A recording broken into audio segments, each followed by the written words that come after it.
Today we have the second lecture sessions, and we have two wonderful persons here and another one who is going to introduce the lecturers. And she didn't want to present herself, but she is a great architect.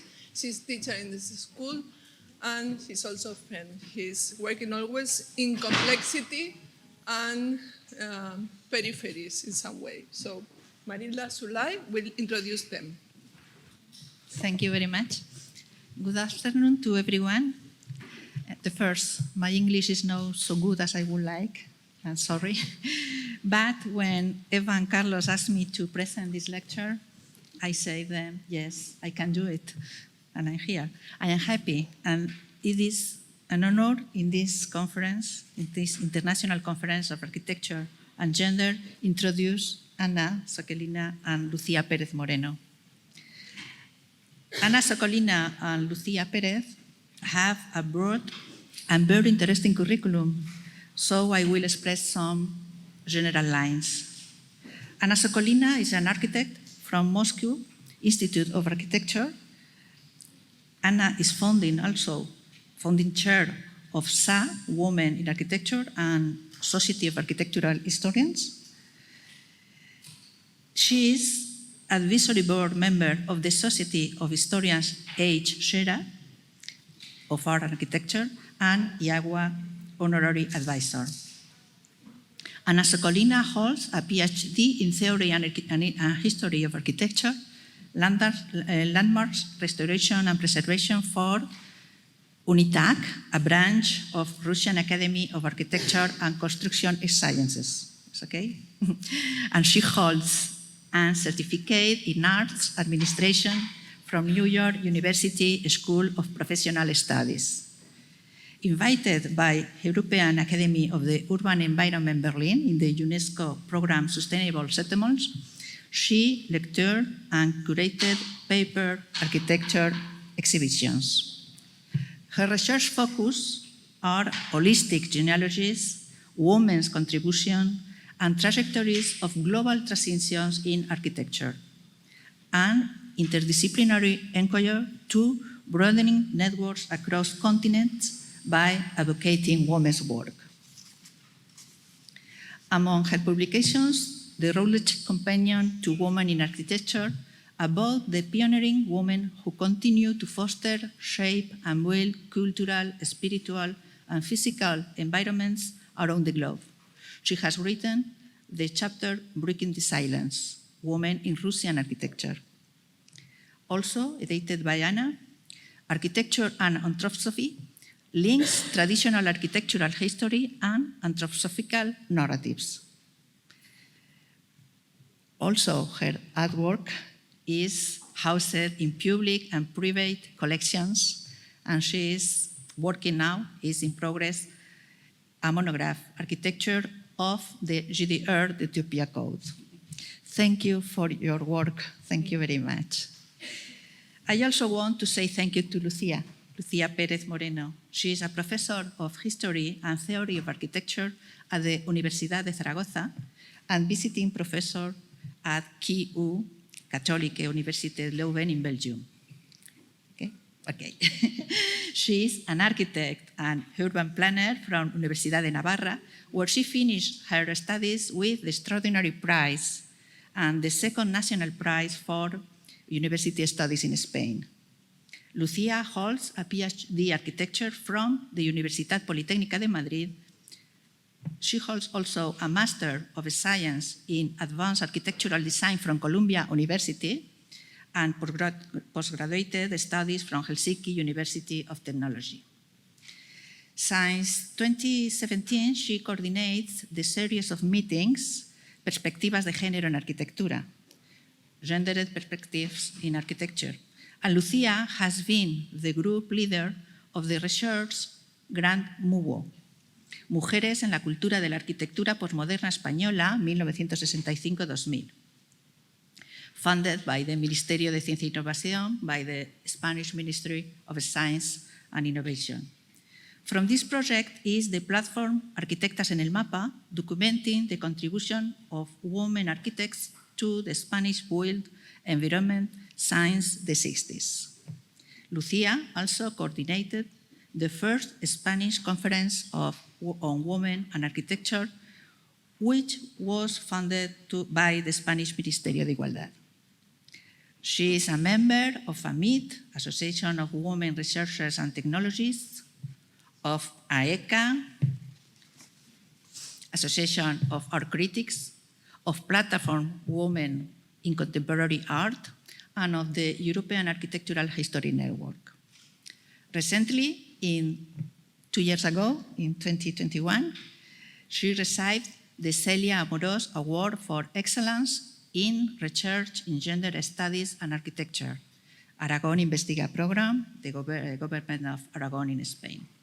Now, I leave you with them, first with Anna, after with Lucía, and thank you, I repeat very much for your work and for attending this conference. Thank you very much. Thank you.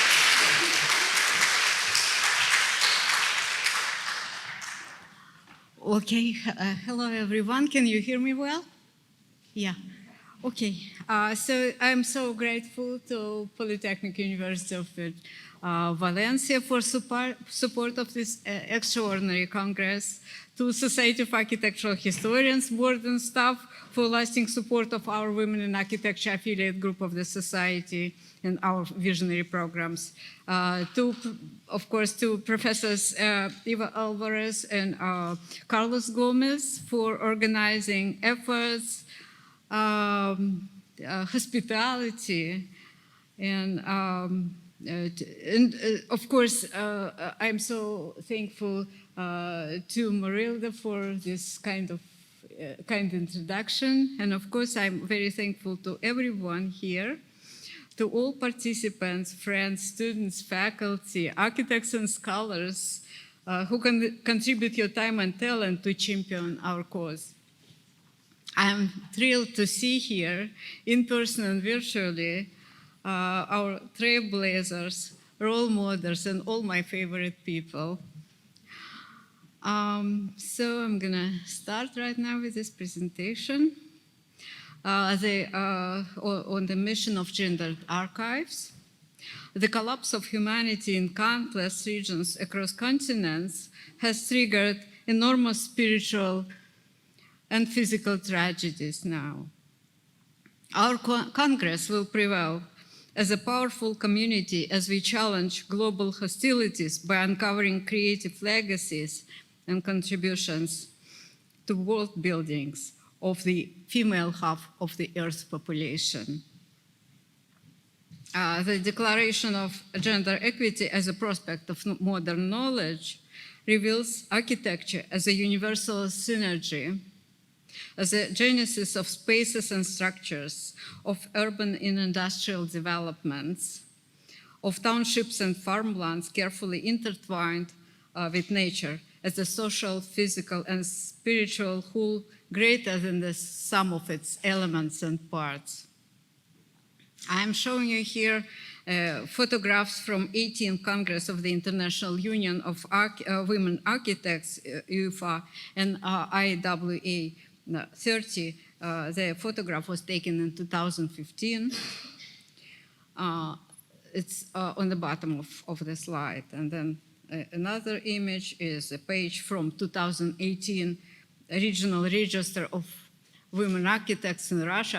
I'm just so ashamed right now for my country of origin, but I can't just be silent about it. So this is just one piece of that whole list of thousands of women in architecture and engineering. Then you can see the graphics by Moss Environmental Studio in Chicago. That's their drawings and drafts and so on. And on the top, you can see the logo of our Women in Architecture affiliate group. So that it's my design. I'm so very happy. Everyone approved. So moving on. Okay.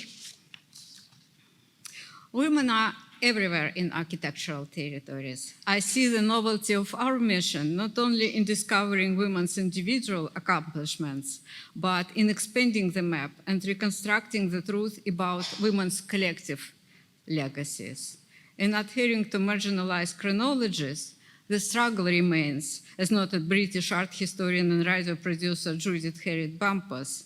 Her remarkable contributions, worldwide travel, and a lifelong love of Spain are renowned yet rarely publicized in our professional domain. So you can see her portrait here, just in public domain. The objectives of my work are to conquer gender inequalities and highlight greater women's achievements in discipline and industry. The emphasis is placed on integrity and recognition through the complex prism of inspiration and teamwork. We uncover faces and celebrate creative records of thousands of role models. I'm showing you that's what I found with this Moss design studio. Their collection is faceless. So it is faceless evolution. Women in Architecture, the International Women's Day graphics by the Moss Studio in Chicago that was published to celebrate the International, Women's History Month in 2015 in March. And then you can see the International Union of Women Architects Congress and IWA 30 photographs of Solange de la Tour from France and Ada Bokum from Burkina Faso and delegates from Japan, Argentina, and South Korea. Along with reinstatement of women in architecture and a recognition of gender studies as a valid property of architectural profession, do we question women writing themselves into history, composing archival collections, and illuminating extensive landscape of significant names? In June of 2021, a bibliographical online project, Women Writing Architecture, was launched and supported by a team of remarkable editors and advisors. At the heart of it is an open access list of texts written by women about architecture. This initiative provides a base potentially supporting construction of new archives and broadening the established ones across regional geographies. Women's architectural records are now represented in hundreds of archives that I know, yet by just a few museum collections. That evidence proves how little ground these holdings have gained, even despite genuine entitlement for recognition on equal terms and numerous studies published over recent decades. The profound heritage depicting examples of female creative genius is still getting limited attention, still being contested or ignored. Women are everywhere. However, even if we conclude from differing approaches, in general chronologies, women's achievements are either concealed and erased from history or shrouded and not acknowledged, both within societal democracies or dictatorships. For instance, from 2002 to 2019, I have solicited, compiled, and sponsored a collection of some 25 records from the former Soviet Union for the International Archive of Women in Architecture at Virginia Tech. It is such a minimal, modest contribution considering the immense amount of work by women there. I'm showing you just a few images, just a few. There are thousands. These are now represented in at the International Archive of Women in Architecture collection. The essential transformative change, a permanent validation of massive women's place in architectural history, still eludes us. I view the strength of our discussion expressed not only in my individual address alone, but in our collective appeal to primary institutions. In the United States, for instance, such as the magnificent Paul Getty Museum, Museum of Modern Art, National Building Museum, The splendid Cooper Hewitt Smithsonian Design Museum, where during the summer of 2001 I worked as Peter Kruger intern in Spaces of Drawings and Prints Department, newly constructed back then by Polshak Partnership Architects. None of these institutions house a focused collection of records on women's professional contribution to architecture. Excellent archives containing both recent and not so recent histories have a potential to be read through new expositions and open collections. Arranged thematically or geographically, records of iconic images designed by women would be positioned next to now opposed or fractured collections of writings, paintings, drawings, to mindful female visions of transcontinental city fabric, to interior declarations intertwined with land and cityscapes. In the final part, women's archives would be collectively displayed without prejudice to explore their identity, possibly also in witty or theatrical ways, through grand-scale interactive technologies to satisfy curious amateurs and interns, as well as practitioners at all stages and levels of professional ladder, experts and authorities governing the industry, educators and critics across border disciplines and distant fields of knowledge. Okay. I'm showing you here women in architecture, again, the photographs of delegates of the 18 UFA Congress and IWA 30 from 2015. They're just good people, talented, amazing creative people. Separation by gender in both Western and non-Western architectural chronologies has been created over the centuries through applications of patriarchal divide. Critical town halls of various ethnic and cultural backgrounds have been reinforced by rendering the notion of a gender monolithic, physically challenging, a highly skilled profession. Now, humanistic values of gender equity are testing the limits of boys' club theories of feminism and giving birth to physical and spiritual hybridity of collective mindsets.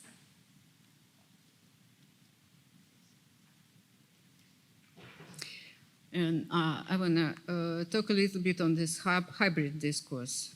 We should acknowledge how rarely women's broader architectural work has been assembled on any significant scale.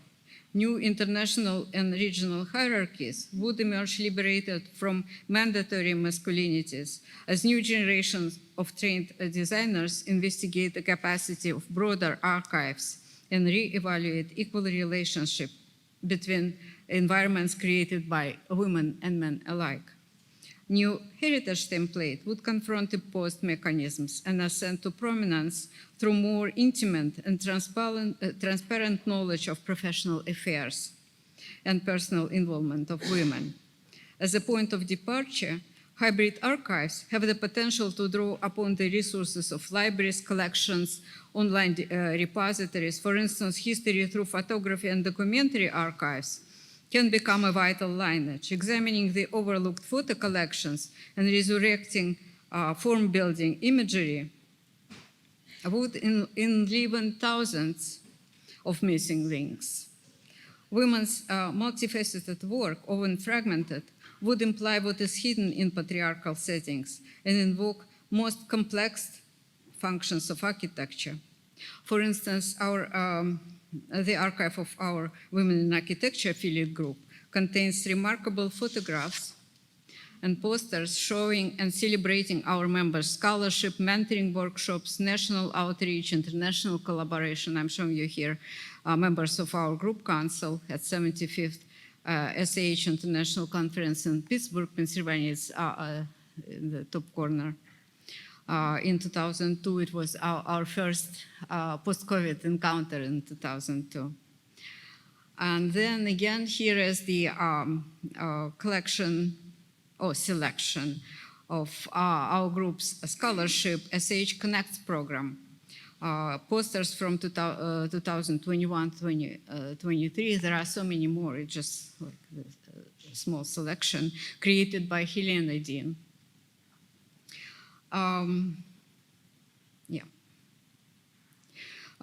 considered great architecture or ordinary architecture, or not having instant relevance to architecture, or not at all architecture, do hybrid examples have the right of being preserved and presented along with masterpieces, as well as their depictions and reproductions in history books? Or do they need a separate definition, highlighting their special values and asserting the right to expression? And equally, would professional debate consider objective, memorable representation of domesticity by women? Are designs and philosophies developed by men incapable of capturing female experiences? How different are spaces, built environments, or written works created by women? This hybrid discourse can better explain productive tensions between the core archives and the hybrid idiom, and result in new fusions of composite data and collective work. Conception of hybridity would convene an instrumental methodology and become a powerful tool for an analytic academic intervention.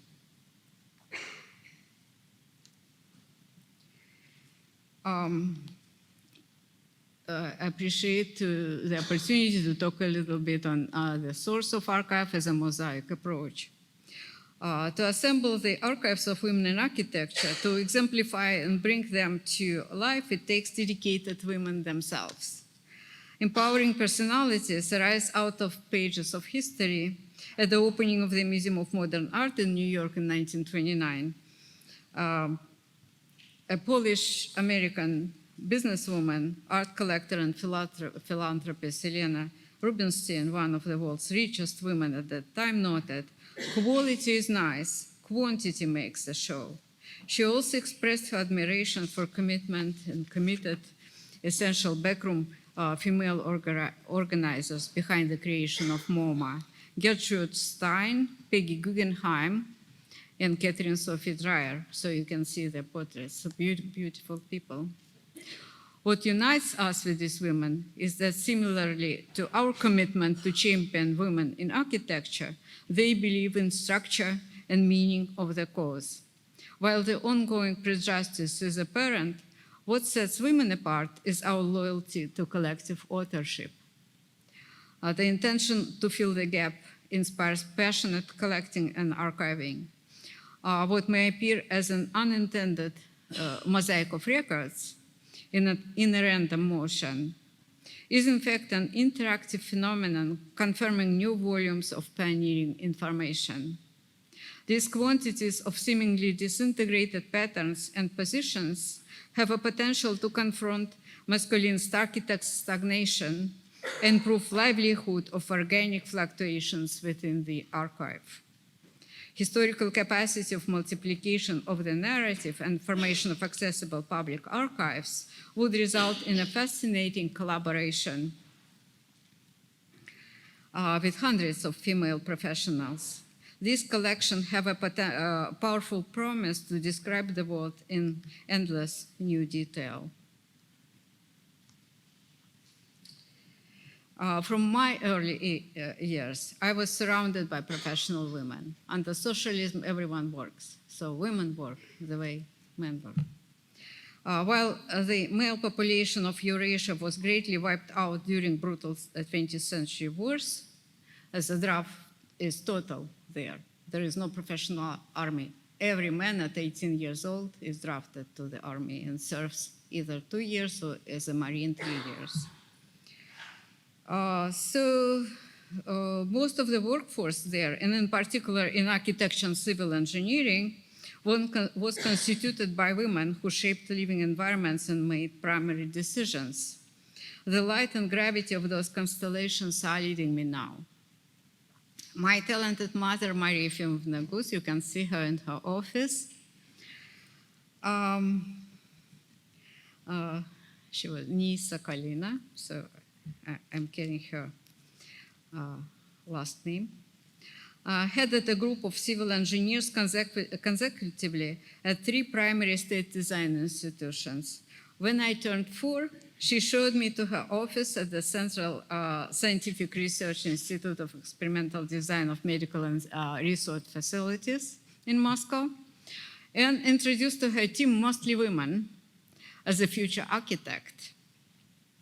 So you can see a photograph in her office. She had a Master of Science Civil Engineering, headed the engineering group at her, and that was taken in March of 1965, March 8th, so it was the commemoration of International Women's Day. Then you can see her with her best friend, Nadezhda Borisovna Gorbanosova, who was a medical doctor with PhD in Antarctic medicine. And I want to show you a selection of working drawings and tables from probably over 150 that I saw online right now for typology developed in 1968 for a prophylactorium of 100 places, living and working quarters of medical care facilities, developed by the group headed by my mother. And you probably would see that there are no names. So under socialism, there are no authors. Everything is anonymous. You can't allocate names of architects, names of engineers. Everything is created by a collective. But we know that this is exactly my mother's work and her team.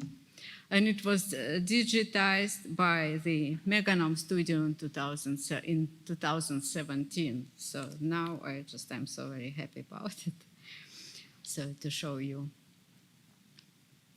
I had the privilege of learning by example and was trained as an architect to regard both Western and Eastern prospects. From early 1990s, halfway around the globe, I studied different constructs and construction methods and worked in the United States, designing, writing, curating exhibitions, painting, crafting models, installations, drawing, laboring in an art studio, just physically working there, laboring anonymously.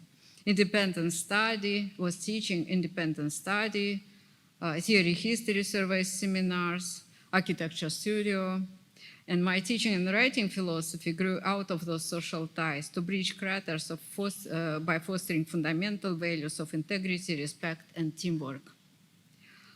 Professor Hathaway, you maybe know her name. She is now a Professor Emerita, Director of Garden and Landscape Studies, Dumbarton Oaks Research Library and Collection, Harvard University in Washington, D.C. In our correspondence in 2019-20 concerning my initiative of as the founding chair of Women Architecture, affiliate group of the Society of Architectural Historians, referenced Professor Mabel Wilson from Columbia, by the way, on the meaning of the term architecture in traditional chronologies as exclusionary and embedded with white male supremacy, and thus exempt from future histories. So architecture cannot exist in the future. Respectfully, I believe that massive presence of women in architecture, from my personal experiences, and in particular, the female prevalence by numbers over the recent century in many countries around the globe, in Eastern Europe, Baltic countries, the republics of Caucasus, Armenia, Georgia, Azerbaijan, Ukraine, Western, Central, and Eastern regions of the former Soviet Union, Karelia, Tatarstan, arguably in Central Asia, Kazakhstan, Uzbekistan, Mongolia, in Southeast Asia, prove that architecture has a great future, going far beyond what has been profiled as a historically exclusive boys' club.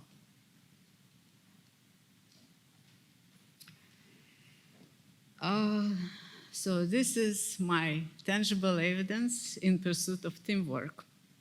My initiative of creating a Women in Architecture affiliate group of the Society of Architectural Historians has been approved by SAH board and buttressed by a cohort of talented peers who joined and empowered the movement.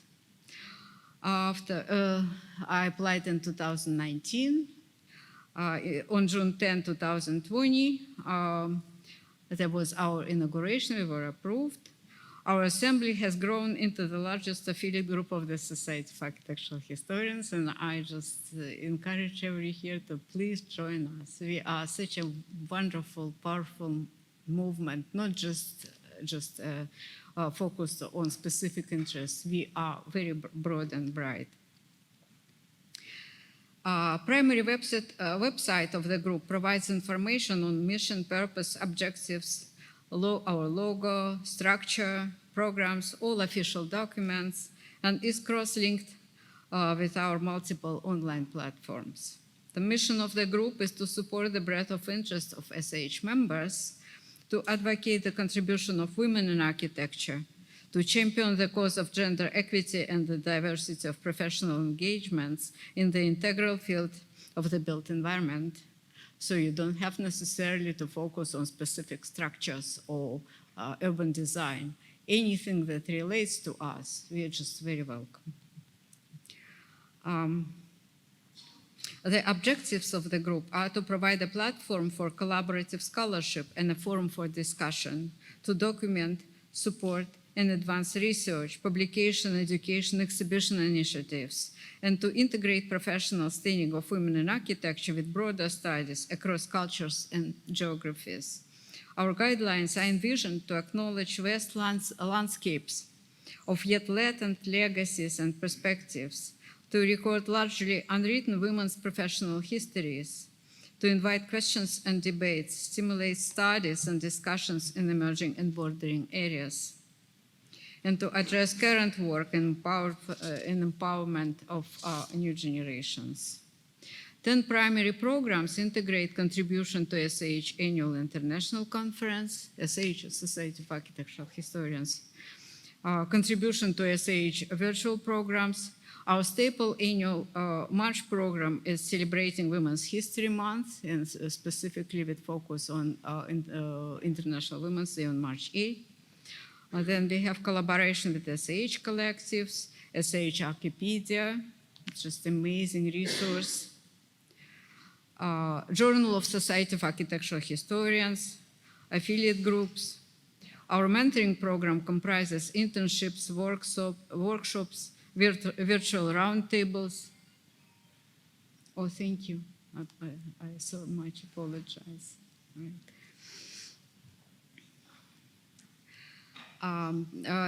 We have two committees, Registers Committee and Legacy Committee. The ongoing programs include Women in Architecture Bibliography, Oral Histories, the Recognition Program. We recognize everyone who contributes and for your achievements. Special events, book talks, film screenings, discussions. Our programs are national outreach, international collaboration, the group's archive, and Women in Architecture Grants and Fellowships Directory. Our website with multifold pages has been created with support by society with open access to general public. Please just look for the title of our group on Google it, and just you get it instantly. So you can see here members of our group council. This is our main leadership team. Amazing people, everyone is different and special and unique, and there is so much creative genius among women in architecture. The group's leadership is comprised of the council, Registers and Legacy Committee, mentoring team, communications team, administering 5 media platforms. So if you know someone who is interested to help us administer Facebook or LinkedIn or any of our sites, we'll be very, very happy. You don't have to be even SAH member to help us there. Okay. Virtual and other programs are organized in collaboration with SAH board and like-minded academic centers. A recent accomplishment of our group is the creation of Women in Architecture Bibliography, headed by Barbara Oper. First edition contains over 1,000 titles of books and dissertations only, just big volumes. It is composed of the list of books authored, edited by women in our profession, list of books about women's contribution to the built environment, a list of dissertations about women's contribution to the discipline, and the list of books and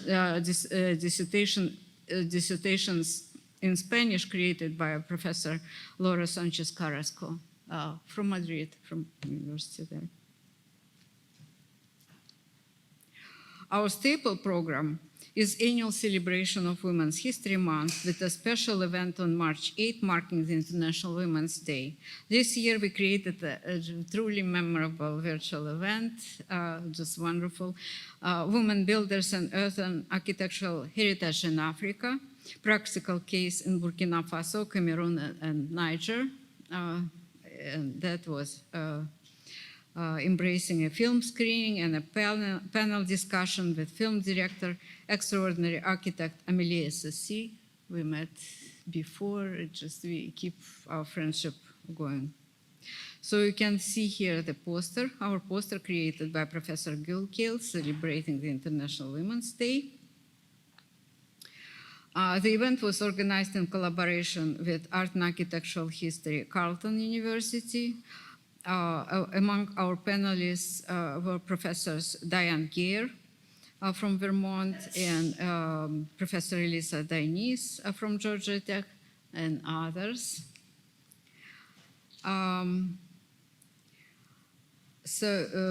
Professor Gilkale moderated the event, and we are very grateful for support to Society of Architectural Historians. And it happened in fellowship with over 70 peers from across continents, from everywhere, practically all continents, who registered to attend the event. Okay. We have cooperated with SH Archipedia, which is an amazing resource I recommend to everyone at all times, with Women's Committee of the American Institute of Architects, AIA Silicon Valley chapter, with educational and academic centers.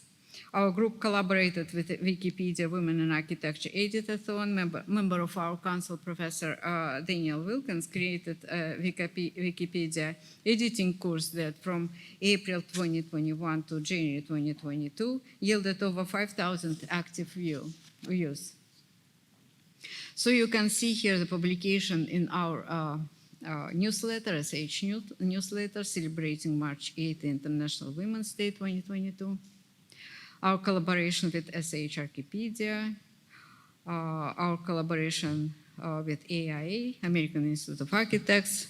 So it's a part of our national outreach program, AI 22 Architectural Intelligence Symposium, American Institute of Architects Silicon Valley chapter panel. We did a panel there, introduced, is inspired by history to form the future. It was amazing. It was on April 2022, in April 2022.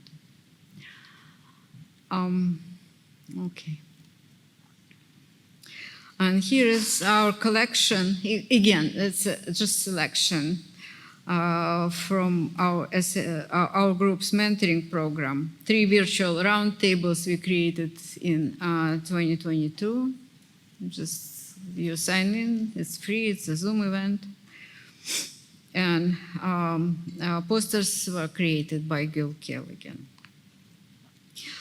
Our Women in Architecture Affiliate Group mentoring program has been developed as part of the program March 2022, celebrating Women's History Month. We aim to include undergraduate and graduate students globally through internships and practicum projects. Anything works, with a vision towards equity and diversity. This program is spearheaded by Gilkale and Barbara Opper, and now joined by Professor Emerita Anna Giva from A&M University in Texas. Virtual events have been organized in collaboration with Carleton University, Canada, and with support by Society of Architectural Historians. Many programs are in progress. We are very much open to all new collaborations.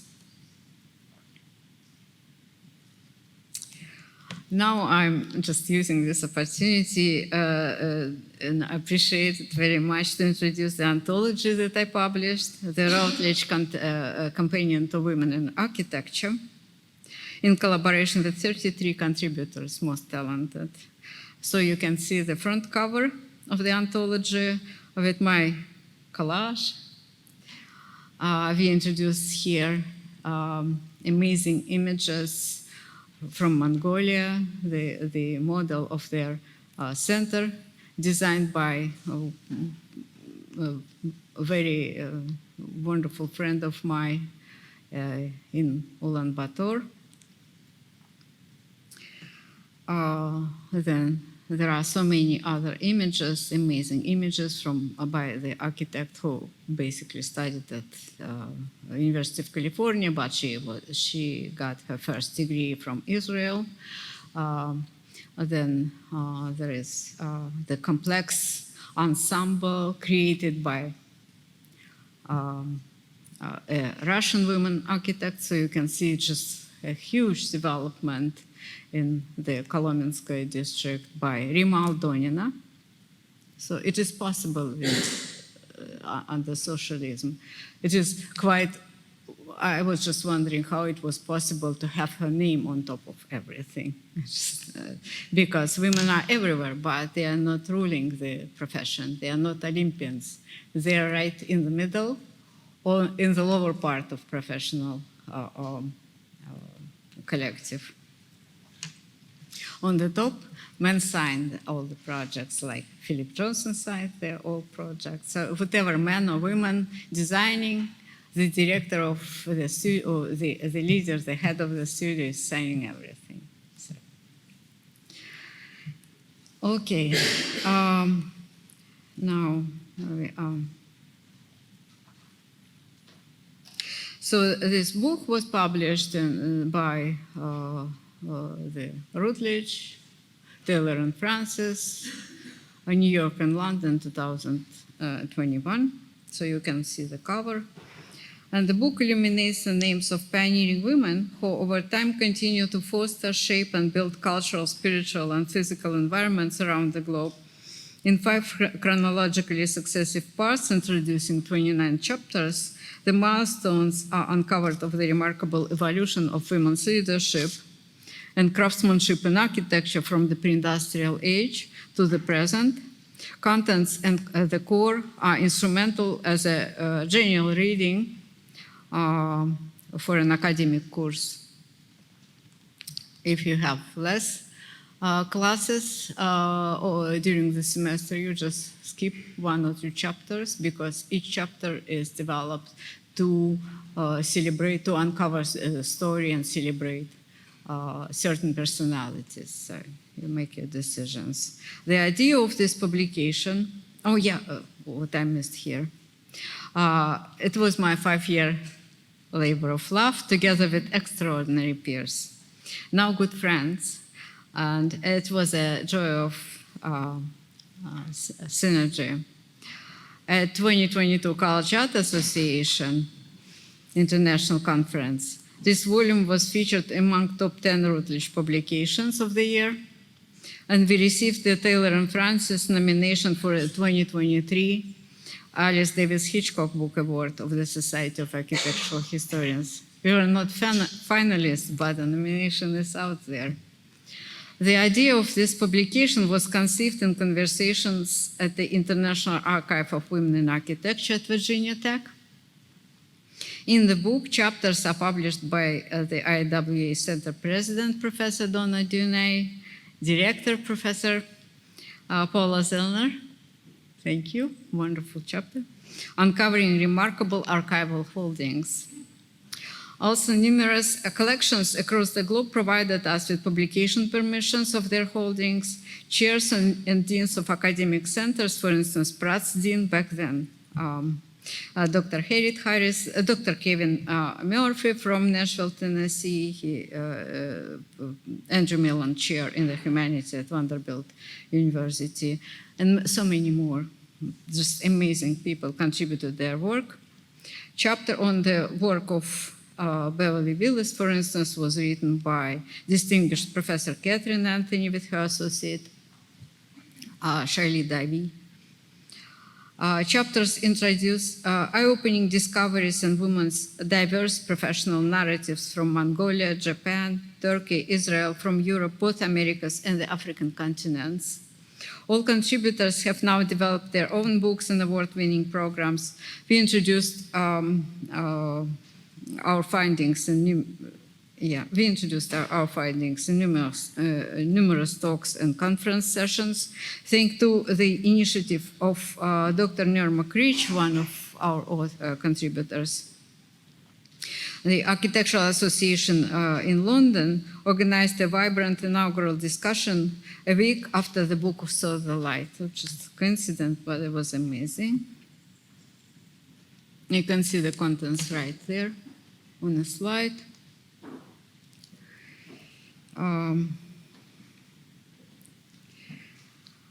So now I'm trying to conclude. And I have a question: who still owns the truth? And we're talking about the mission of my dear friend and amazing person, Professor Emerita Milka Blizhnakov.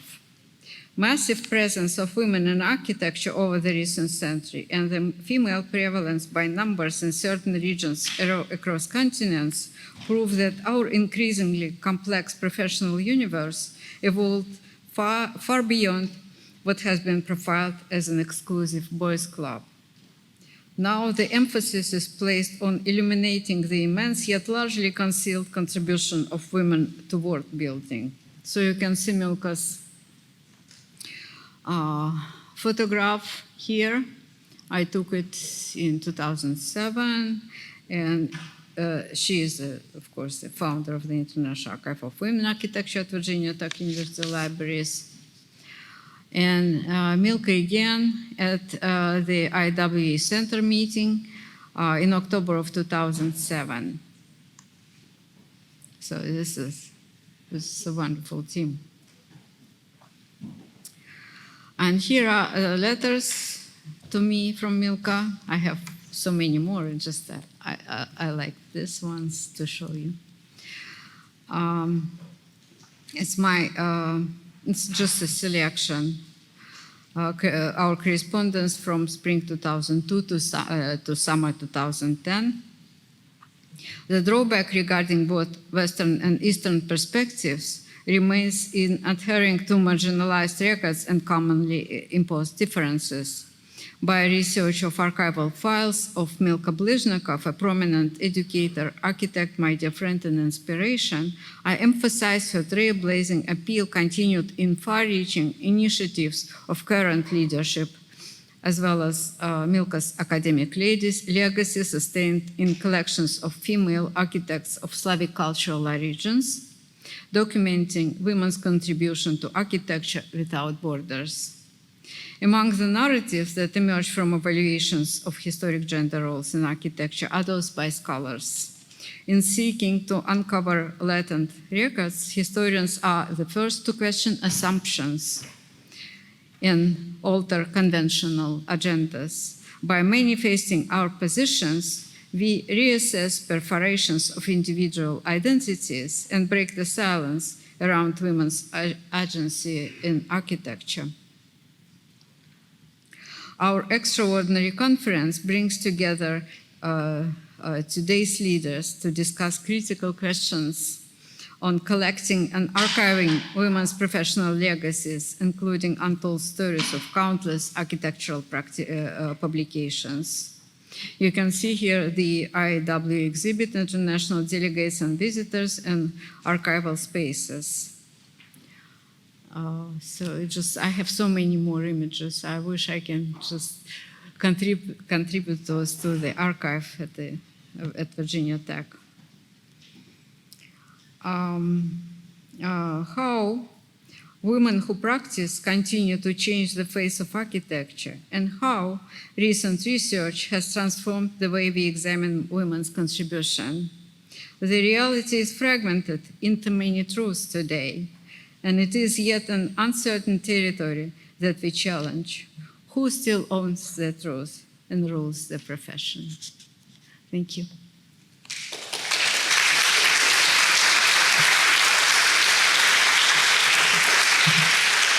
I'm really happy to have the opportunity to present this project here today. My talk is gonna be very different. I'm gonna talk about a research project we developed in the last 5 years in the University of Zaragoza in Spain, where a lot of Spanish researchers collaborate with different tasks. Most of them are here today. So it's also a tribute for all of you for all the help and all your work. So what I'm going to present is an outcome of a research project, as I say. Is this website, is an interactive map where we geolocalize projects of design by women architects in Spain from 1965 to 2000. So the main goal of my presentation here today is to explain you the methodologies we use to select the projects that are in the map and the different kind of dilemmas and challenges that we face during all the process. So the project is called Project MUWO, M-U, Mujeres, W-O, Woman, unizar.es, which is the website you have there. And the main goal of the project was to try to understand in the context of Spain how the political change from Franco regime to democracy affect women architects. That's the main context and the main idea of the project. We have 4 main objectives you can see there. I'm gonna talk mainly about the 4th one, the map we create. But the first goal or the first objective of the project was to generate a database of works done by women architects, which was very difficult, and I'm gonna try to explain you the methodology we follow. We obviously wanted to critically analyze those works and also critically analyze the way women architects work and how they collaborate with men architects in this profession. The project, as I say, was going through 5 years. We started in 2019, and several people participate. You have here all the names of all the different scholars and researchers that work all these years. Also students of architecture from different schools, but mainly from the University of Zaragoza, where I teach, that work, as I say, doing different tasks. Some work with me for almost 3 years or 4 years. Others works doing a specific task. Well, as a research project, we have like academic outcomes. This is typical for any research grant because you have to, do the mid reports and all these kind of things. So we have these special collections, special issues. Everything is in the website of the research project if you are interested. But we published 3 special collections. One mainly focused on questions related with historiography in architectural history, which is the journal of the AHN. And this is a special issue I'll edited with Torsten Leng from the AHN. We published also another special issue coordinated with Patricia Santos Pedrosa, who is also here, I don't see you, somewhere there, comparing the situation of Spain and Portugal, because we share, obviously, important political similarities. And in 2022, we published another special issue focusing on feminist practices, also inspired by Laurie Brown works, and focusing in the context of Spain. We have another issue that is going to be published this year, at the end of this year, which is more focused on architecture culture in general. And this special issue is a feminist critique of how journals, awards, curating, and events relate with women in architecture in the context of Spain. Another goal of the project was to create spaces for debate. So in these 5 years, we organized 5 meetings on gender and architecture, where we invited 4 main scholars to explain their work in order to create to know each other better and create these kind of spaces that are so necessary for know each other. We also edited the book, collecting the talks as chapter books. We already published 3, and we are now working in the 4th and the 5th one. We also create like a big event focusing on in Spain, the case of Spain, with several thematic sections and so on. But I want to focus today in the 4th objective of the project, which was this map, which I think is a very interesting outcome of all this research. So, well, I start with this quotation that you probably all know, and this idea that Julie Willis posed very clearly in the end of the 20th century about the lack of knowledge in regular manuals we used to study and our students used to study. The lack of women architects in this kind of books was a huge problem, and it was something that researchers need to face somehow. So we also check different kind of books that were being published mainly in the 21st century, and we saw that somehow there were no books or no specific books about a general idea of the situation of Spain. There were a lot of monographs and books from different countries, obviously. And in the case of Spain, there were 2 main books at that time. A book on the first women architect, Matilde Ucelay, written by Inés Sánchez de Maradiaga and published in 2012. A book about Galician architect, edited by Maria Carrero, who is here, who has the project MAGA, focusing on pioneer women architects in the context of Galicia. There were some chapter books about women architects in Barcelona, writing by Zaida Muxi, and also some articles about women architects in the context of Valencia, by Eva, obviously. And lately, last year, there were a new publication about women architects working in the Basque Country. So somehow, all the kind of research or publication we have and in the case of Spain and in the context of Spain was very focused on pioneer women architects, and all the different kind of projects were very related with a specific region of the country. So somehow, most of the work that was already done at that moment, as I say, focused on pioneer women architects, and it's important to understand that modern movement coincides with pioneer women architects in the case of Spain, and the political context in that moment in Spain was Franco regime. And this is a very important fact in order to understand how women architects evolve in the history of Spain. So in our research project, we wanted to move in the second half of the 20th century, try to understand how the political changes affected the situation of women architects in Spain.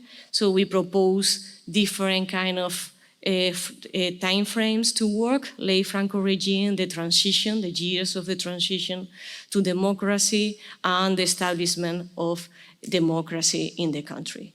It was very important to understand how things change in terms of legislation, in terms of rights for women. So it's very important to have this kind of situated knowledge to understand the specificities and the particularities of the case of Spain in comparison with other European countries and in comparison with Latin America or North America. So for example, I don't know, the divorce was legal in Spain in 1981, or the elimination of the marital leave was a reality in 1975. These are important data to have in our mind to understand how women work in the case of Spain. It was another important data is how the country changed in terms of education, because during the Franco regime, we mainly have only 2 schools of architecture.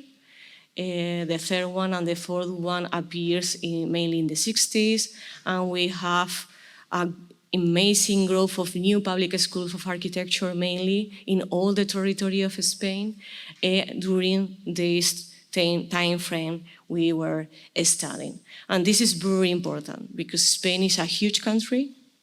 We are like 50 million of people in the country, and it's a vast territory.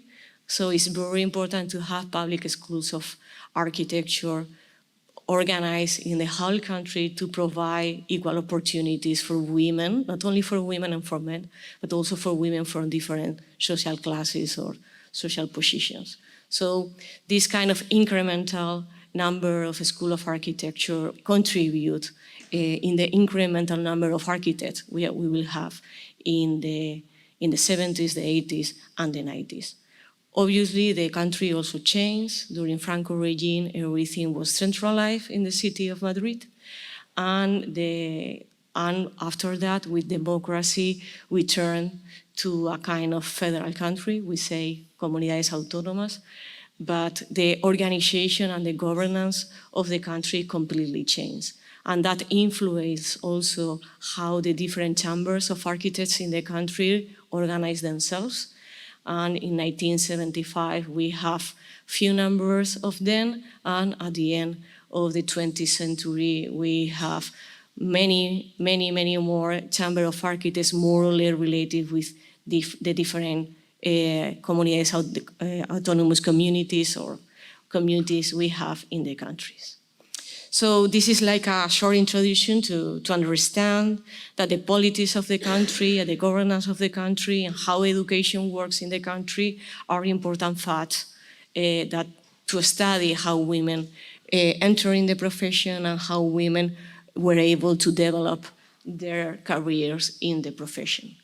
Another thing we did before starting the project was to check the books already published, the manuals about Spanish architecture in the 20th century, inspired by this article by Kathleen Anthony, that maybe you know, that study the number of women architects that appears in these kind of books to see the different relation of genders.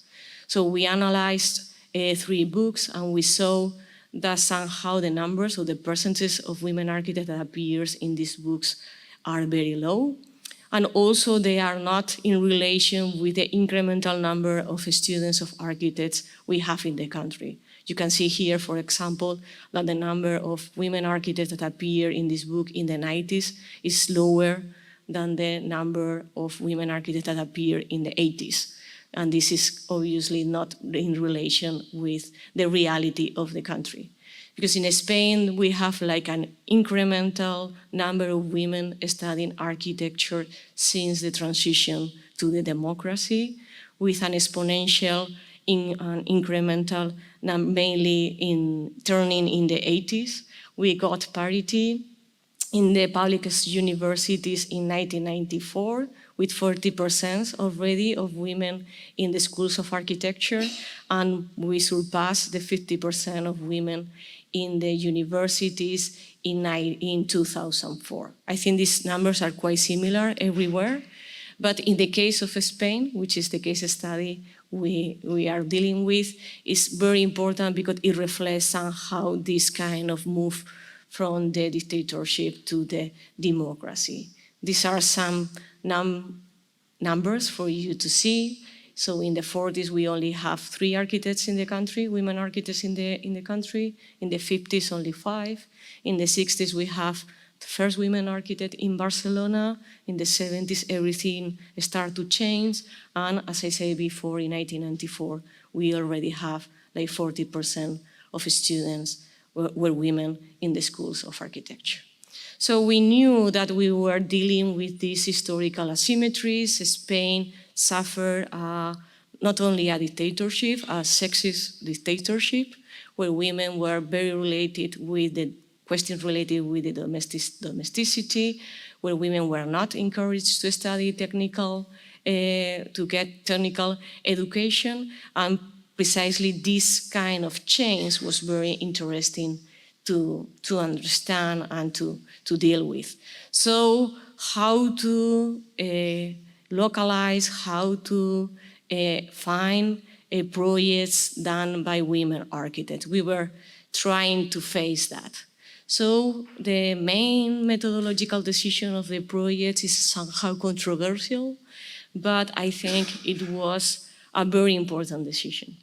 So we needed to do archive work. There were not an archive of women architects, and the goal was to try to find built and unbuilt projects designed by women architects. So we decided to use architecture periodicals as a kind of alternative archive to try to see how periodicals, Spanish periodicals, were representing the work done by women architects. This decision was very consciously related with all the work of Beatriz Colomina and how she positioned the idea that journals are very connected with the professionals and how journals of architecture define, in a way, in a strong way, the profession, something that she defends in several writings and that other scholars reinforce with new writings, even doing this kind of analogy that periodicals are for contemporary and modern architecture, something similar than treatises to the Renaissance culture. So journals became for us an alternative archive, also because in Spain, with this turn from Franco regime to democracy, there was a very important turning point in the editorial market. And the number of architectural periodicals that appears in the 70s, the 80s, and the 90s increased completely in this moment. So during Franco regime, there were only 4 main periodicals on architecture. And as I say, in the late Franco regime, new periodicals appears. So all these periodicals were in reality very important documents to categorize everything that happened there and to try to understand how women were represented. So as I say, periodicals became alternative archives. So we spent almost 2 years documenting all these periodicals.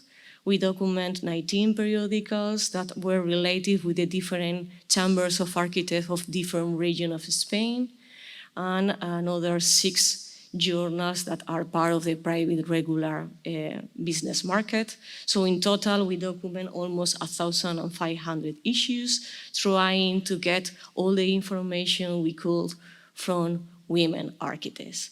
So we could fundament this kind of amazing visibility gap we have in relation with women architects. Only around 4% of the projects that appear in this journal were designed by women architects. Around 7% were designed in teams, women working with men colleagues, but 88% of the projects that appears in the journals were mainly designed by men architects. So we corroborate the gap that we knew we were going to find, but this information was very important because this small percentage of projects done by women architects means a lot, because we could collect everything and reorganize this information in a different way. So in total, we were dealing with around 5,000 articles on architecture with women presence. You have there more or less the different kind of percentages. Some numbers that are important is that most of the women, half of the women that appears in the journals are collaborators and not as real authors of the project, and only 10% appear as solo authors of the different projects. If we see this data chronologically with the different kind of time frames we define along the projects, we can say that the representation of women architects in the journals was increasing in time. So in late Franco regime was very low.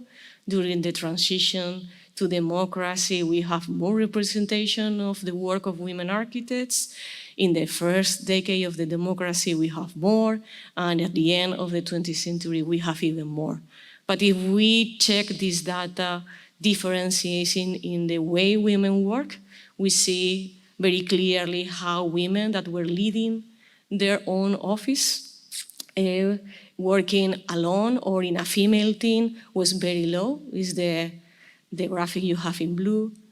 That women that were working in a couple where the husband or the husband in a romantic relation with another architect have much more visibility, is the column you have in red, and women that were working in teams also have greater visibility. So here we have a very interesting analysis that corroborate the idea that women that normally work in relation or in collaboration with male architects have much more visibility, or their work have much more visibility than women that were dealing or working, leading their own architectural office. So we did like a ranking of the different names and projects of the women architects with the goal. Obviously, the goal was to find names. We found almost 1,000 names of women architects that were potentially relevant for the project. But another interesting data we got from this analysis was that most of the women architects that work alone only publish once in their lives. So the possibility to create, have an impact in the architectural culture when you publish only once in your life is very low. So we saw that only 8% of the women that were publishing their work appear 7 times or even more. So we saw somehow how the work done by women architects was dispersed in the media, and this is something we need to do something about that. So somehow the historical asymmetries and the patriarchal background that we knew that all these kind of media have, we can fundament that this is real. All this media is completely patriarchal.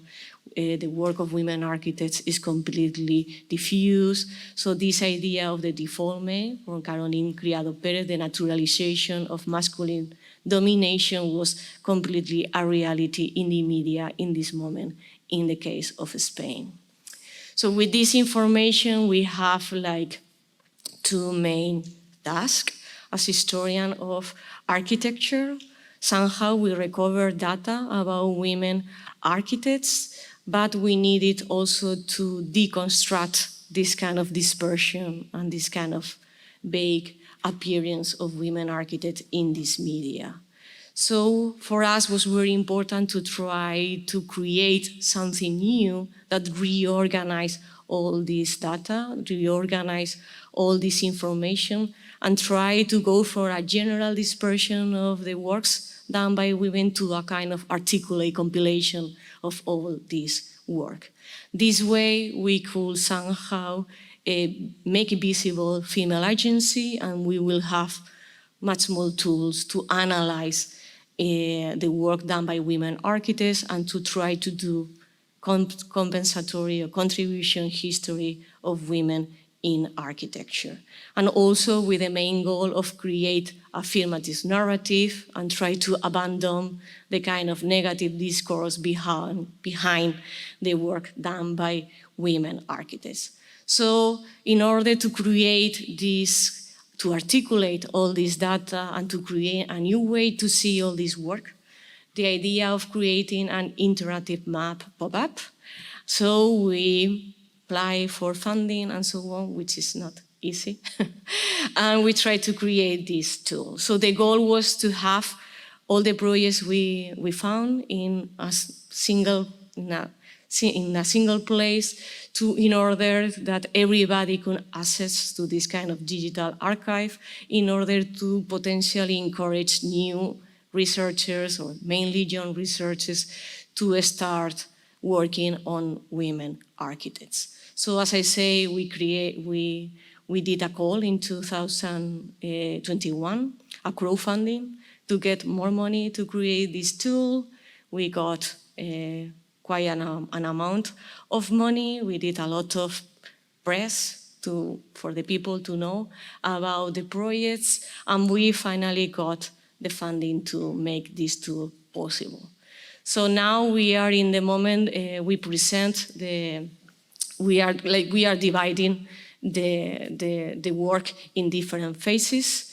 In the first phase of the digital map, we make visible the work done only by women.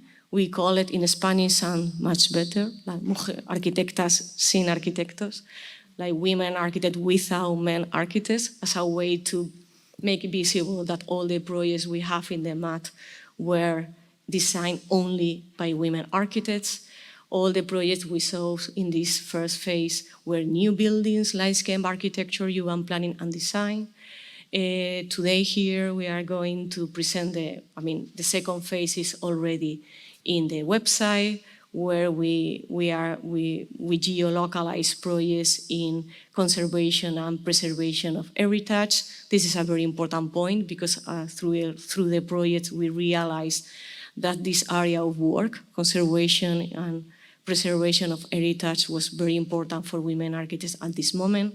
And in the third phase and the fourth phase, we are going to make visible the projects that all the women architects, all the projects we found done by teams or couples of men and women architects.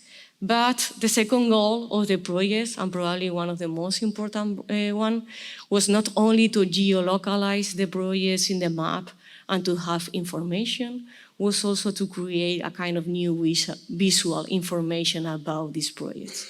All the projects we found were not very well documented in the periodicals. Not all of them have good pictures. Well, not all of them, we didn't have the rights for the pictures to be published in the map. And this is a very important point. So we say, okay, let's get more funding, apply for more money, and try to photograph all these projects. So we make a call for women photographers, and we hire 30 photographers in all the territory of Spain in order to create a kind of completely new archive of the current situation of all these projects in Spain. So the goal was not only to have the map as an interactive tool, was also to create this new visual digital archive and to create like a triple visibilization. It was important to make visible the women architects, the work of these women architects, but also the work of the women photographers. Because also women working on photography of architecture suffer a lot of discrimination. All the pictures we see in the journals, main journals of architecture, are mainly done by men, photographers of architecture. So we also create a kind of interesting collaboration between photographers, researchers, architects, and so on. So in the first phase, as I say, we published the work of 136 architects, 30 photographers work in the projects. These are the names. They were distributed in all the Spain. We tried to find, it was an open call. We have more than 100 people applying for the work. We select 30 women from different ages because it was very important to create like an intergenerational group, but also people that have a kind of connection with the territory they have to photograph. So they know the area, or they were culturally or vitally related with this territory. So the map is there. You have the website if you want to check it, and you can find all this information. You have this map of Spain with all the projects.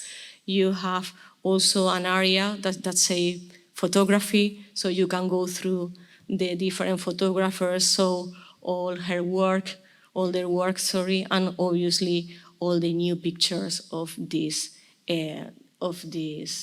projects. So this is the results. You can go through the website. The website is in Spanish, but I think that now with Google everything can go to any language. So you can go there. So the tool, this interactive map is a kind of research tool also for me and for all the team and for everybody, because obviously it's completely impossible to critically analyze all the projects we found, but it's a way to make visible of this work, to encourage young people, as I said before, for research about these topics. All the information is with the bibliography, with the data, and so on, in order to make easy for others to go through the library and find all this information. Is everything organized chronologically? You can move the time and look for a specific year or for a specific author, photographer, typology also. We organize everything in different typologies. You have all the names of everybody that participate in this website. So to finish, I want to show you very quickly some of the pictures and some of the names of the architects that appear in the map, because the pictures are amazing. So it's a kind of delight for the eyes to see all these amazing works. So in the map, you can find projects of pioneer women architects from Spain. Matilde Ucelay in the 70s was working, so you can find some of her houses. You can also find a project from Mercedes Serra, who is the first women architect graduate from the School of Barcelona. These are projects in Catalonia, housing projects. You have also projects from pioneer teachers from the School of Madrid of Architecture, Elena Iglesias, from here in the Concepción Valero, who is one of the first architects in the Valencian community. This is a housing project. In Galicia, Milagros Rey and La Torre Dorada, which is a very important housing project, photographed by Ana Amado, which is a quite well-known photographer here in Spain.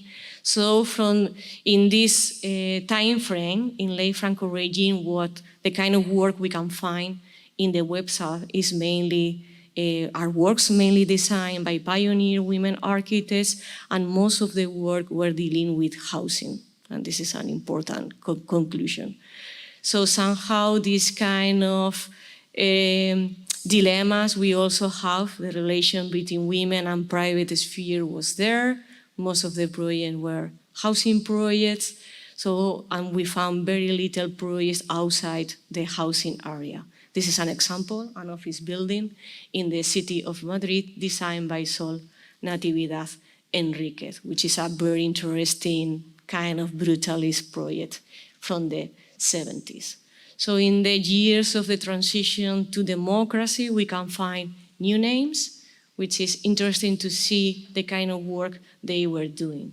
We have several architects, important architects, still working in housing. Housing is very important, like Elizabeth Talladurat here, in the Mediterranean coast in the city of Barcelona, Cristina Grau in Valencia.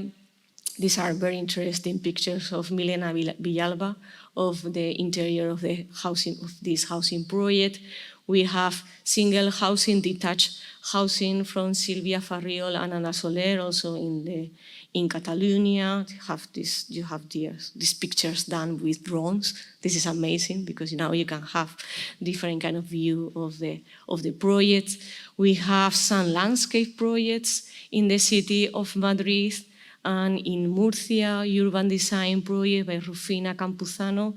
And this is a very interesting project because it's the first project we found in the research that got an award, an international award, in 1982.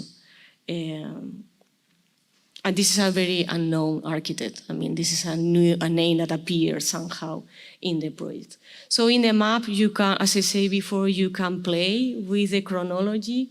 So here are the dots of the projects we have from the first decade in democracy. We are somehow in all the territory of Spain, but if we go back in the years of the transition to democracy, it's very nice to see how Madrid and Barcelona, the two main focus of the country, is where the projects are. Mainly in late Franco regime is also these two, and Galicia somehow. These are the three focus of the pioneers. And we see how somehow women architects appears in the rest of the territory with the beginning of the democracy. So in the first decade in democracy, we have much more new names, a lot of them with awards. We have names of very interesting women architects in the Canarian Islands, which is somehow always the forgotten area of Spain because it's, almost 3 hours away by flight. But it's part of Spain, obviously, and it's very important to see how they have very good architects in this territory. This is a project by Maria Isabel Correa Brito, by Magui Gonzalez from the 80s, that these projects this project is also social housing in rural areas. This is an important fact, that most of these projects were done in rural areas and not in big cities. We have also housing in the north of Spain, in Asturias, with vernacular architecture. In the city I live, in Zaragoza, we have this project by Isabel Bustillos and Ana Estirado, which is one of the first house for women. This is this is related with gender violence. When in Spain we started to have law against to fight gender violence, several institutions build this kind of buildings is the place where we have this kind of debates. We have important architects here in Valencia, like Dolores Alonso. This is a collective housing project. But what is very interesting to see is how landscapes became or is becoming an important area of work for women architects in Spain, mainly in the Mediterranean coast, in Catalonia and the Valencia community. This is a work of Iman Hansana from the beginning of the 90s. Another work from Carmen Fiol in the city of Barcelona related with urban planning. All these projects I'm showing here today, they all have different kind of national or international awards. Carmen Pinos also in the city of Alicante with this amazing bridge, which I love. So somehow we saw how the journals were making visible somehow projects mainly of housing and landscape. So we saw here a kind of gender stereotyping way of representing the female agency.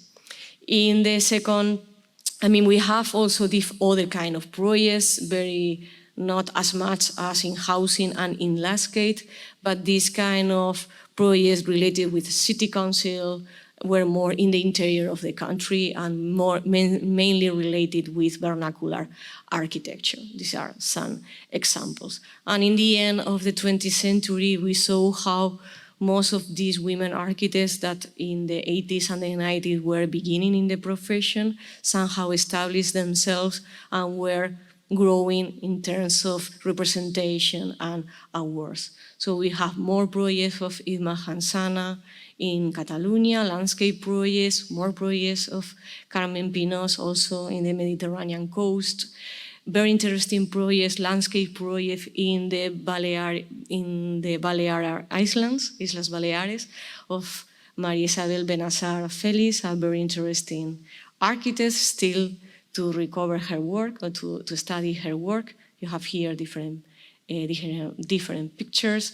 A very interesting architect in Navarra and the Basque Country, Maria Teresa Apezteguía, with single housing. Elisa Valero in Sevilla, in the south of Spain, with social housing, and so on. So what is also very interesting to see is that the first project that designed only by women architects that got an award in the community of Madrid, in the center, we need to wait almost until the 21st century for that. So we saw also how somehow the territorial forces work, and somehow the city of Madrid, the center of the country, was the most hostile territory towards the representation of women architects that were leading offices alone. We also have projects of hospitals and education, like this one in Burgos. So the relation between women and care was also strong in all the compilation of the works. These are two examples of schools, interior, and a library also in Barcelona. So as I said, this, because for us was also interesting to try to understand which kind of areas were the ones where women were making their work more visible, culturally talking. We identify clearly these three: housing, the main one, landscape, also relevant, and architecture for care. But there were also cultural buildings, industrial buildings, and educational buildings like this one. I'm going to show you just the projects, and we finish religious buildings, these churches. So all this information is organized in the website. I encourage you to visit the website. We create collections in order to have all the information organized somehow, also for the social media, because we try to be active in social media to make all these pictures visible. So we organize everything chronologically for you to see how all these projects appears, if you have the same women architects appearing several times, and so on. So all this information is in the website. And as I said before, this is all Instagram. We have an Instagram account, and all the information we make visible in social media is through this platform. So we create all these different collections. We also have videos, and this is a very interesting, if you are interested in the projects, to see. We ask the different women photographers to record the making of their travelings, to take pictures of all the buildings. So they create like short videos of their experiences. So you have there record all the different experiences. That's interesting because the women photographers were not all of them were architects, only 1/3 of them, so 10 more or less, have an architecture background. Other women photographers comes from journalism, art, and so on. So each one discovers somehow this project in a different way. So the way they interact with the project, with the different projects, is interesting. So in the videos, you can see or you can hear their experience. So as I say, we are making visible of this project in different phases. We present the first phase some months ago in the Minister of Transport, Mobility and 2030 agenda in Spain, with all the photographers and different politicians around. And now we are looking for new women photographers, but we don't have more money for that. So now we try to involve students in this goal, because we are going to make visible almost 1,000 projects in the map, and we need more pictures to increase all this digital archive. So we are going to start like a participatory process. We are joining forces with the schools of photography and with the schools of architecture from different territories of Spain to give them the data and to try to encourage teachers and students, as I say, to contribute to the map, to have much more picture and much more information about all these projects. Obviously, this is a team work. I'm the coordinator of the project, but this project will be completely impossible with all the help of the different researchers that participate in the project. So I publicly thank David Delgado and Laura Ruiz Morotti, who are there, all their work all these years, Serafina Moroso, María Fernández García, Emma López Bau, María Novas, and Marta Serra Permanger, her work in making this map visible and possible. So thank you very much.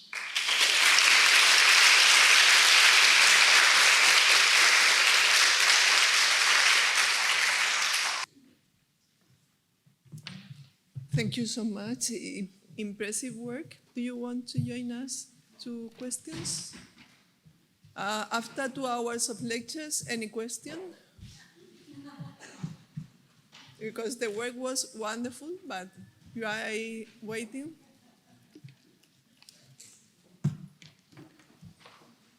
We have invited a lot of persons. Patricia. Microphone, Patricia.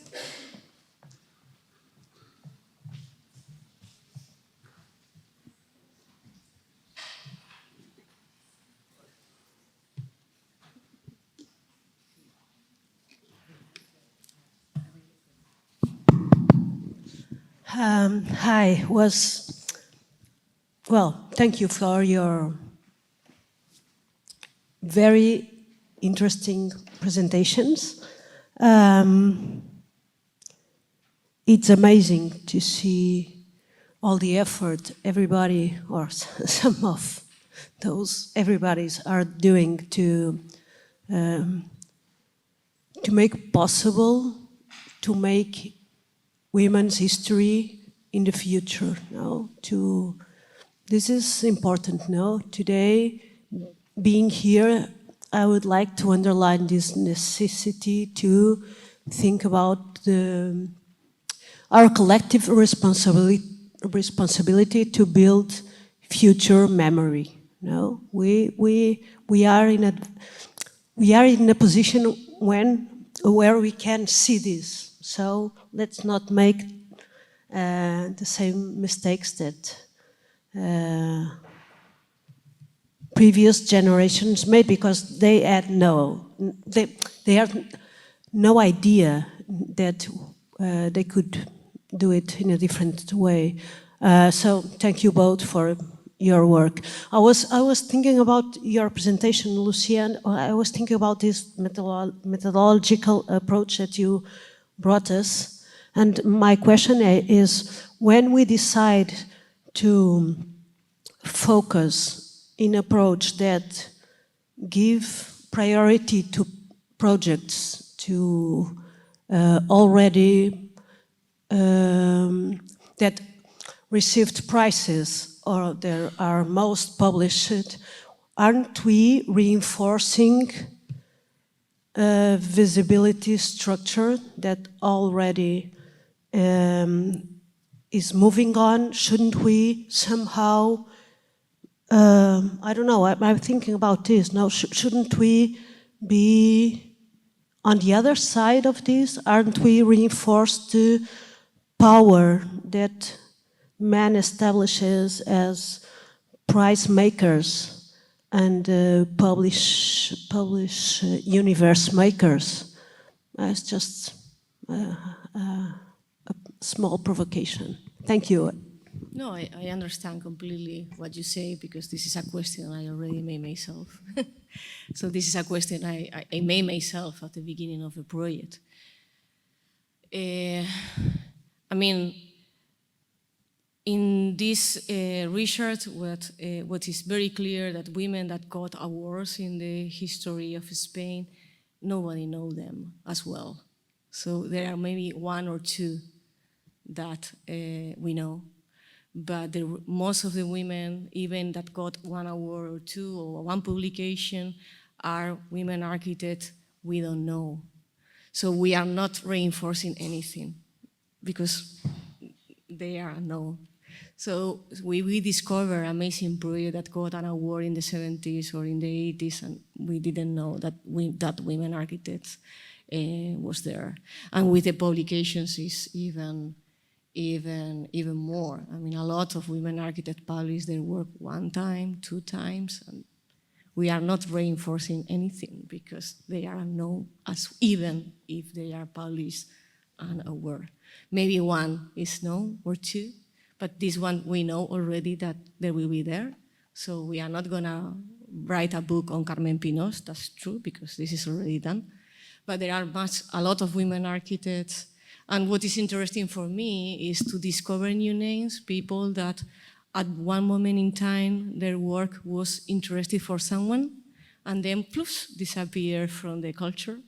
But so we have at least this starting point to say, okay, this one, because otherwise it's very difficult to find the names of the work, and we need to start somewhere. So we need to decide, okay, let's start here. And this name probably will drive us to another name or another project, but we need like an entry point somehow. So we choose this methodology. And the reality is that most of the women architects that got awards in the 80s, nobody know anything about them. Because to be a woman is, you know what this means, right? So are we reinforcing? Maybe if we talk about Carmen Pinós, yeah, of course, because he's where you know and so on. But for the rest of the women that got awards, we need a lot of research still. Obviously, there are much more women architects around that didn't got any publication and any award, and probably the work is very important, but there is so many things to do. We have to choose one methodology and go for it, because we need to, we need to close the, make decisions to decide one methodology, and this is just one entry point. Could be a lot different ways. On our part, Society of Architectural Historians. Anna, microphone, This one? for example. Yeah. Oh, okay. Thank you.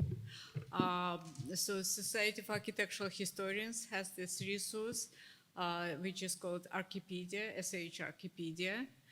And there are a lot of references. We worked together last year, organized the reference to women in architecture of the United States. My position here is, since I am the product of global transitions, I would love to organize and unite everyone. So in Spain, in the United States, anywhere else, let's come together and do and develop these projects together. So you achieve something there in Spain, we achieve something there in the United States. There are so many other countries, and we are divided by languages, unfortunately.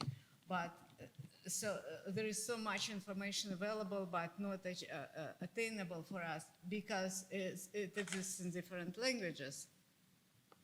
So we need somehow to communicate and create this general database, global, so that we can see what is going on there. I'm coming from the environment where women were creating just the base of everything and deciding and designing everything. The point is, it's just mostly anonymous and or not accessible, because it's a mess. The collections are just, there is no access to real material.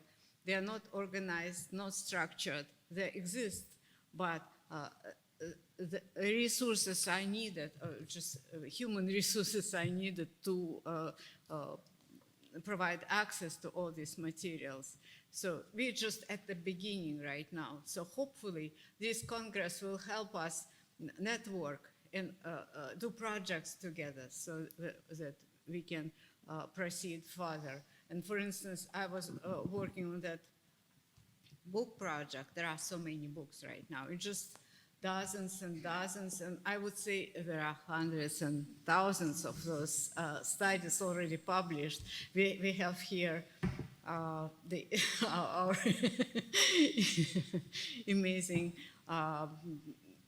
creator of Women in Architecture encyclopedia, but very focused. Okay, Lori, thank you, that's huge. But again, it's very focused, and it's such a subject of selection. Why is that this and not the other projects? Because there are so many deserving projects already done and developed and well recognized, but it depends on people who make decisions. But we have to make decisions. If we have, let's say, 100 projects, choose one, what's the criteria there, right? Just us. That's who makes history. We write histories. So let's just work together. Microphone, Fabiolina. Aquí. Por ahí también hay preguntas por aquí. Después tú. ¿Alguien más? Okay. Thank you. Amazing amount of work that clearly it has taken to do what both of you are doing. And I don't know if it's a question so much as a reflection, thinking about Karen and my co-editing of the encyclopedia that will come out next year, and and that this conference is focused on the archive in part. and thinking about that the archive has never been kind to women or to people who aren't white and male. And so thinking about what does an archive mean, and what is the future of archives, and how do we think about ways to document the work that doesn't fall so neatly into categories. And I think for Karen and I, one of the things we had to think about was, well, how do we define architecture and women's contributions in a much more kind of broad way, so that all the types of practices that span the globe can be included, and it's not prioritizing, say, building per se, but it's one aspect. So I guess one of the things I'm thinking about in both of your projects is what's next? Like this has given you such an overview of the work in Spain and the work kind of globally in your book, Anna. So to not repeat, say, the traumas of the archive, so to speak, but what's the future now that you've done this that would create different ways to collect, publicize, and celebrate women's contributions that doesn't, in some ways, to Patricia's point, kind of fall victim to our continued exclusion, because we're continually being excluded. I think we're all working in ways to try and change that, but clearly it's structural, and the structure doesn't work for those who don't fit so neatly into their categories. So I'm curious, what are the goals now or next as you move forward in this work? You want you to start, and then I continue. I mean, on the one hand, at least for me to do this project during these last 5 years, opened my mind a lot, and I realized that this is an area of work for all my life. All my PhD students in the next 30 years. So I have so many ideas, so many ways to categorize. I'm imagining like thousands of PhD dissertations. So somehow, for me, this project is just the beginning of something. Because when I entered to this topic, we didn't know. We know very little about Spain and architecture and media and so on. So what's next? Oof, a lot. I need like 100 people working with me to do everything I have in my mind. No? But this is good, because we really see that there is a field of research, an area, very strong area of research, and not only in Spain, obviously, everywhere. And all the questions you pose. I mean, should we focus on buildings? I mean, this project focuses on building, but I'm critical with myself. I say, okay, this is not good. We are losing a lot of women architects in the middle, so we need to be very critical with the media, the way women are represented in that. This is a very important field of research. So for me, this is like a very nice experience to understand that research is a growing process, that this research makes me aware of many other questions, many other researches that I have to face, get funding somehow, so that gives me energy to say, okay, I'm doing the right thing, let's go. So I see all the no negative, but all the critical points of the research. I realize about that, but this is good. I mean, any research is perfect, I think. So it's very good to be critical with your own work. See, okay, this is not good, but okay, I did it this way. Next time, I will do it this other way. So what's next? We have a lot of things in our mind, but what is completely sure, I hope, or my hope, is also this kind of tool, at least this map.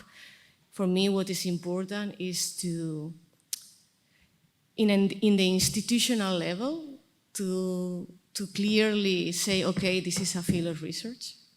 Okay, this is not something we are doing to have fun. No, this is a real field of research. We need funding. We need people. Okay, methodologies can be better in the future, But institutionally talking, this is very important because to get funding is about that, about career, about what you did in the past, how you are going to improve you. So somehow this is an important point, a starting point for future projects.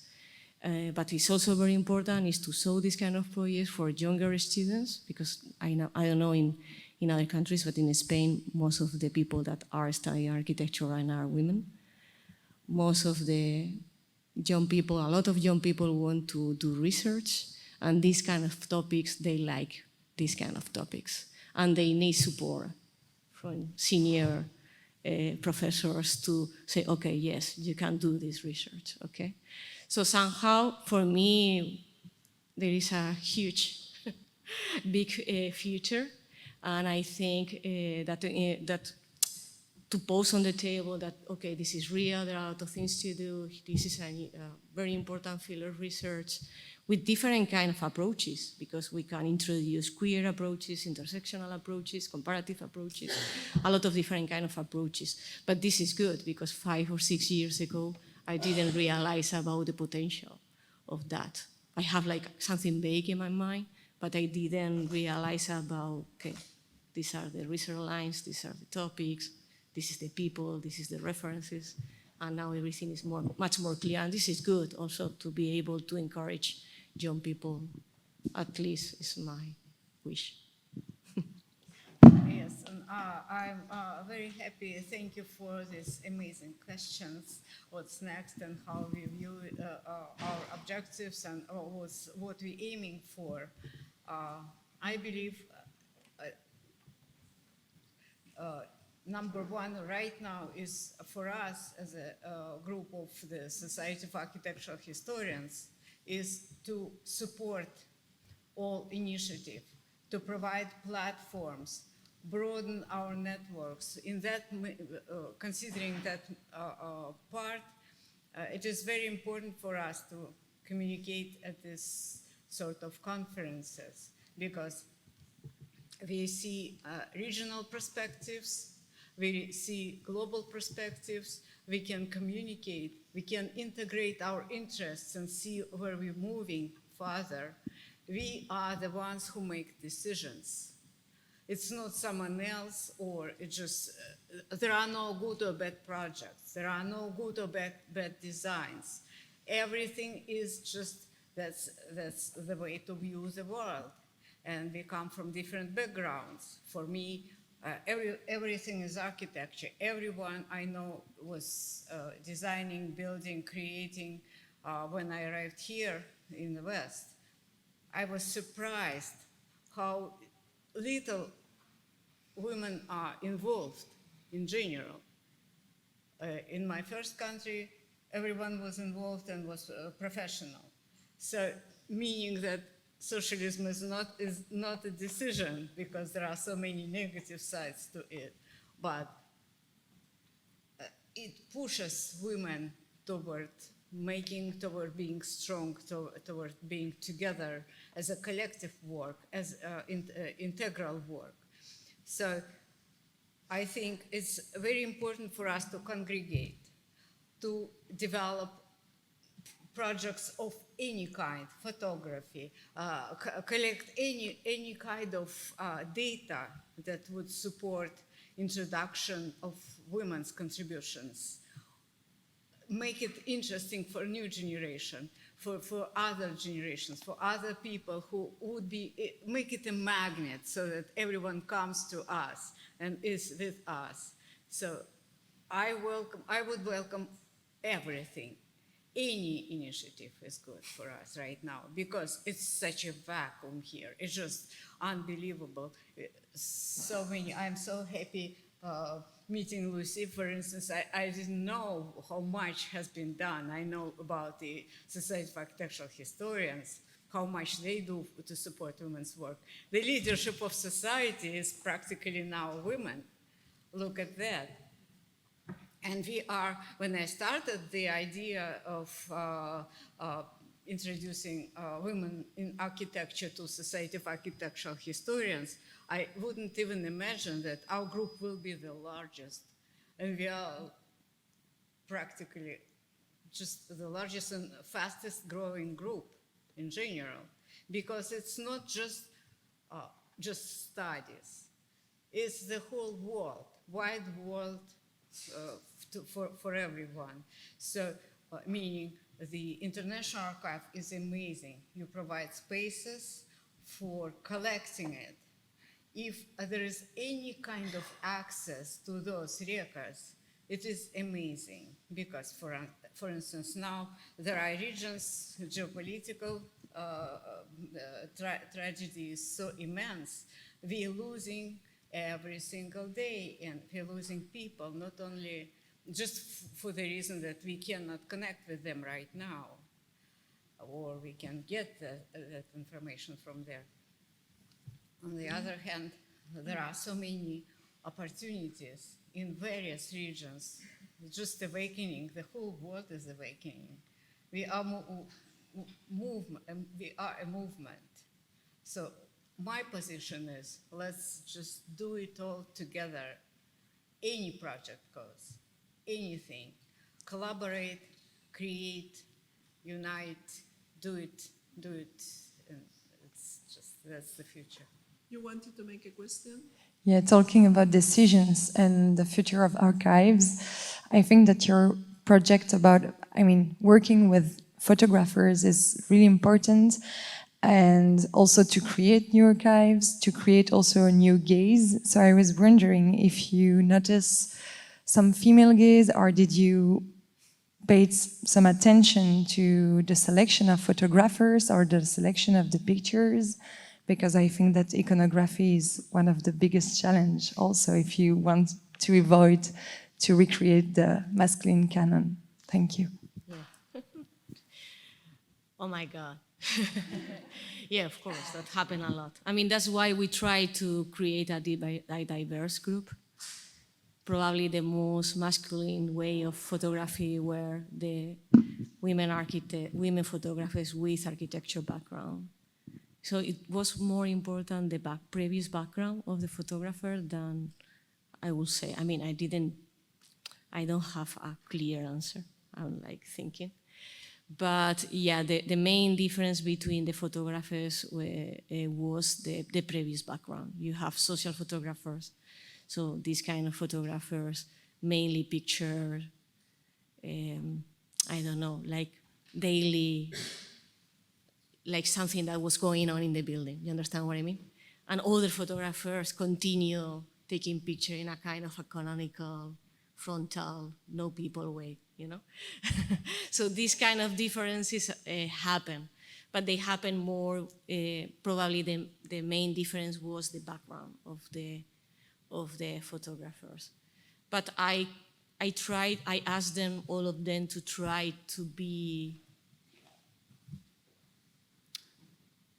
creative and to be themselves in the way. I didn't pose any kind of restriction. I only say, oh yeah, I need 4 pictures of this building. Do as you wish, right? So you can find very diverse way of taking pictures, but I don't know if I answered your question. Yeah. Yeah, I would add to it, just from the perspective of an architect. I would say that very important is the interactive collection. So make it just attractive to people, not necessarily historians or curators. Make it work for everyone. Just use technologies, go into the city, just introduce your collection of whatever it is and on whom it is focused at this moment.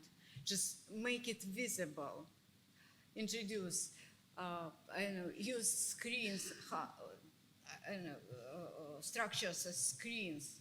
Introduce what you already have in your collection so that the others come and support you and provide more, maybe funding, maybe just help contribute to what you do.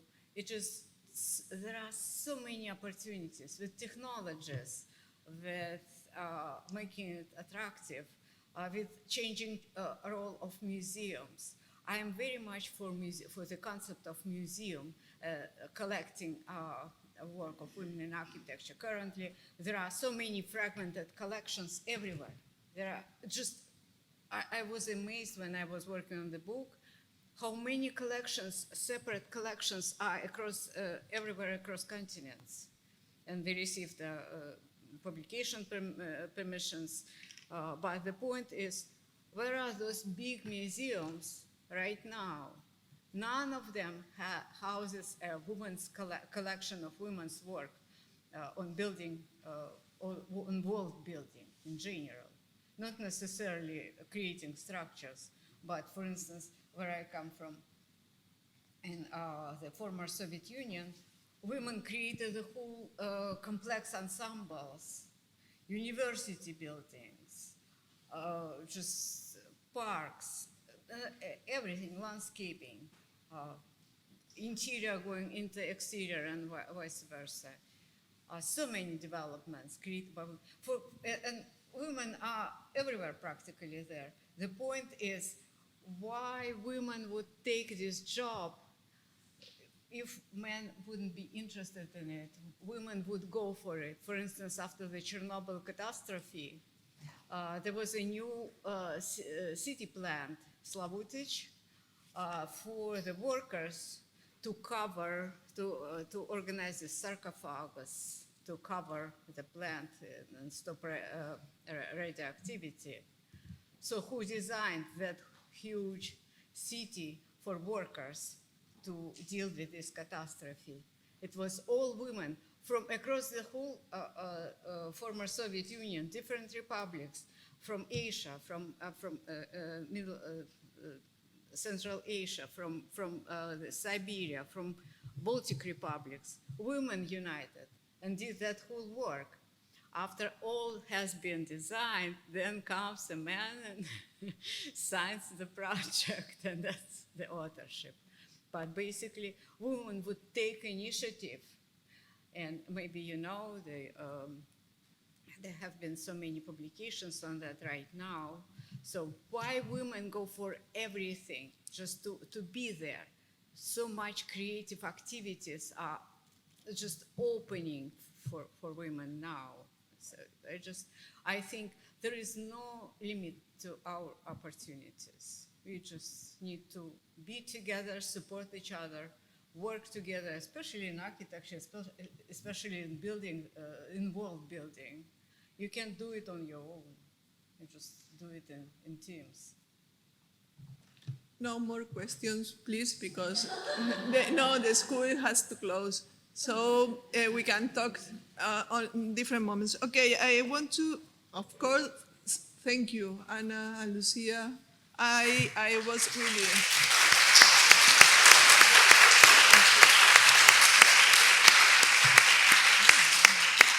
I was really happy to have you, all of you here. Tomorrow morning, we will continue with communications until 11:30, that we will have a break, and then the vernissage of the exhibition, that one by one, IAWA, ICAP.